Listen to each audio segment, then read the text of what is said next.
Alright, today's lesson is on the backspin to topspin transition. During a backspin to topspin transition, should your court position change? Generally, after your opening loop, if you're in the same position, I don't want to see you taking a shuffle step back. This is because amateur defense isn't like the pros, they rarely counterloop, counterdrive, or rip the ball back. Most players will use a soft block or a simple block when you loop at them. So, if you step back after your loop, your biggest problem will be failing to engage on the second ball. For instance, if you step back after the loop, you won't be able to use the ball's pace on your next shot. Don't copy the pros here. Their rallies are full of counterdrives and counterloops, so the ball comes fast and deep. That's why male pros often take a small step back. For amateur players, I advise against stepping back. It will pull you out of position for your follow-up attack.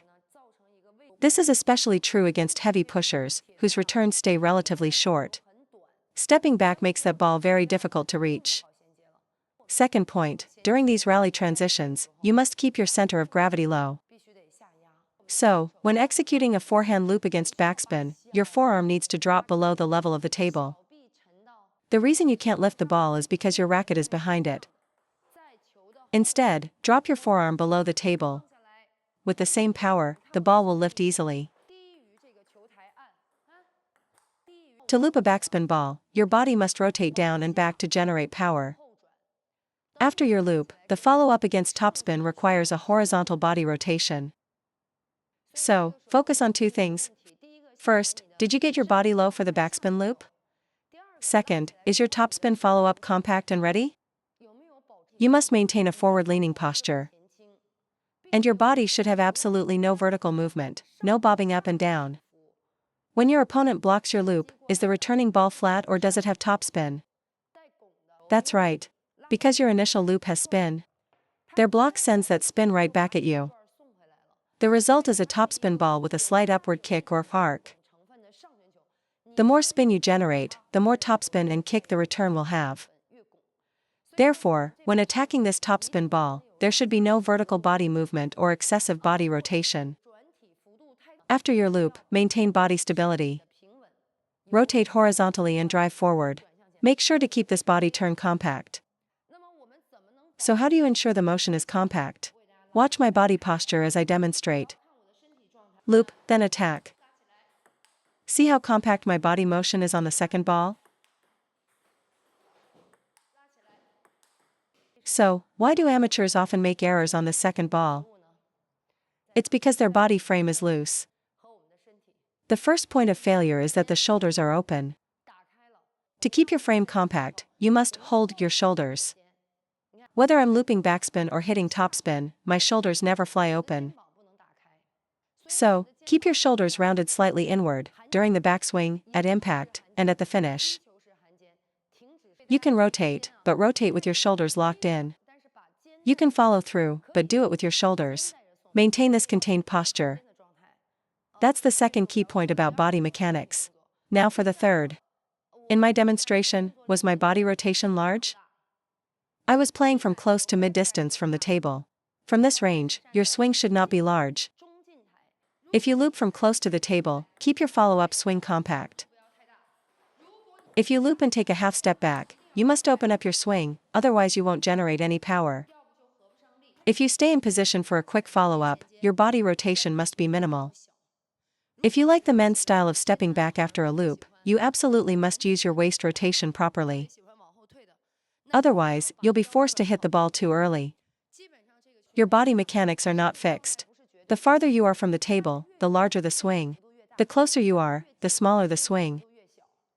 Over-the-table shots have almost no body action. Half-long balls use a little. Close-to-the-table shots use a compact motion. Mid-distance allows for a full, fluid motion. Far from the table requires a very large motion. Your position dictates the mechanics of your next shot. Fourth point, the key to the backspin to topspin transition is your contact position. For backspin, your racket must wait for the ball from below. For topspin, your racket must wait for the ball from behind. Now, for topspin, if my backswing is here, is my racket behind the ball? Everyone feels this differently. My previous position is also considered behind the ball. Why? Even if you start low, by the time you make contact, your racket has risen to the correct height. This is still hitting from behind the ball. What does below the ball mean? This is what it looks like.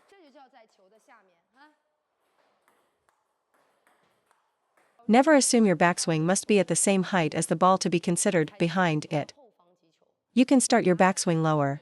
As long as your racket is at ball height at the moment of contact and moving forward, that is a correct contact point. So, the crucial point in this transition is, for a follow-up loop, your forearm drops. For a follow-up drive or smash, your forearm stays level. Another question, after your initial loop, is your follow-up shot primarily a loop or a drive? Honestly, I don't recommend driving the ball. You can only drive the ball when the opponent's return quality is very poor. For example, you can drive a high, slow ball. But if it has any spin, driving it will result in an error 80% of the time. So for those of you who tend to drive, transition to looping as soon as possible. Your racket angle must change. This is our fourth point. For beginners, you should use a standard forehand drive racket angle to loop the initial backspin ball. But on the topspin ball, if you want to loop it again, you must close your racket angle. The V shape of your grip should point forward. Your racket angle must be adjusted. For amateur players, closing the racket angle too much on the first backspin ball will often cause it to hit the net. This is because your brushing skill isn't fully developed, especially for players with under 6 years of experience. You can keep your racket angle slightly more open. This allows you to make more solid contact with the ball. After making solid contact on the first ball, remember that the second ball will have a completely different feel, speed, and rhythm, requiring a different racket angle. So you must close the angle to brush the topspin ball correctly, which then allows you to apply power. Let me ask another question. On the return of your loop, should you generate your own power or use the opponent's pace? When you are playing from close to mid-distance, try to use their pace. What does it mean to use their pace? Let me demonstrate. It's a short backswing, staying close to the ball, and accelerating through the contact point. That's how you use their pace. What does it mean to generate your own power? A long backswing. Taking a full power swing from close to the table leads to errors, right? From mid-distance, about a meter back, a full swing is fine. You can open up your body. You must analyze why you are missing your follow-up shots. If you are standing close and taking a huge swing, you're creating too much combined force with the ball speed. Your chances of making a quality shot are very low.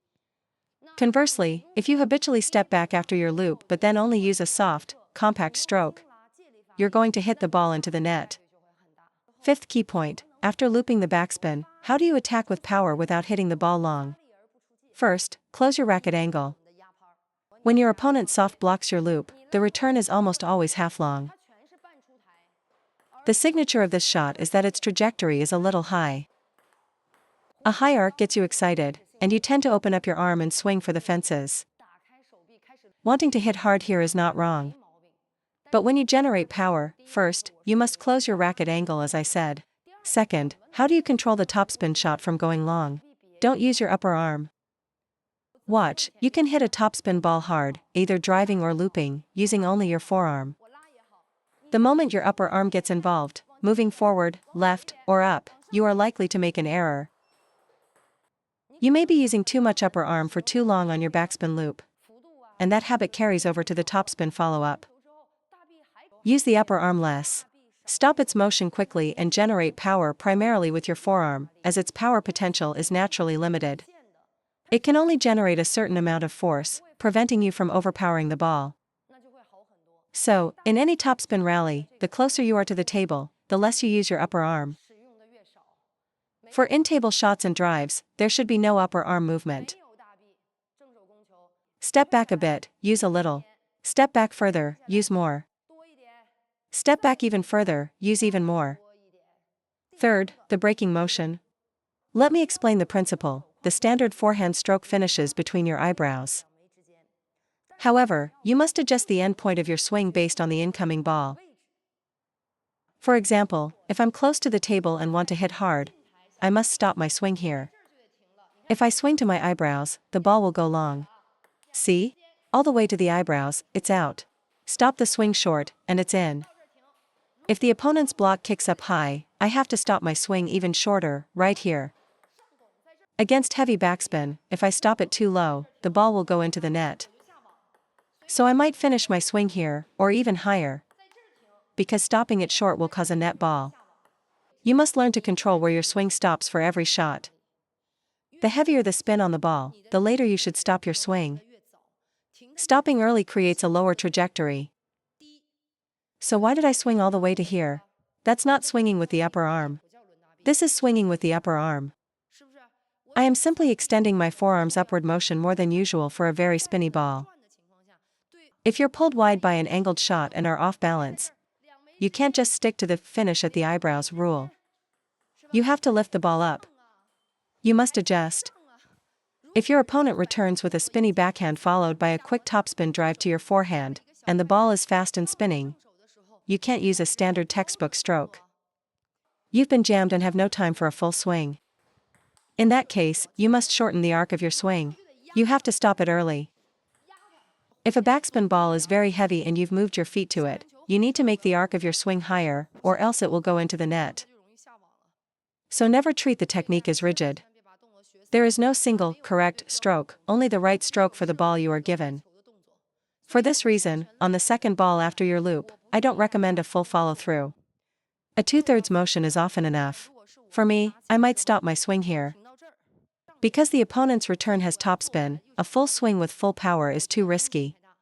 I will control the stopping point of my stroke. The first method is to stop the forward motion early. Another method, often used by pros, is to direct the swing more sideways. However, we don't advocate for a sideways upper arm motion, only a sideways forearm motion. I don't recommend swinging the upper arm sideways. But if you're late to the ball, you can use your forearm to go sideways. This is for when you feel you're in a dangerous position. You want to shorten the ball's trajectory. You can brush the ball slightly to the side with your forearm. This keeps the arc from getting too long or too high. Stop the motion here with a snap. This creates both threat and speed. The most critical part of the backspin to topspin transition is your awareness of ball placement, especially on the first loop.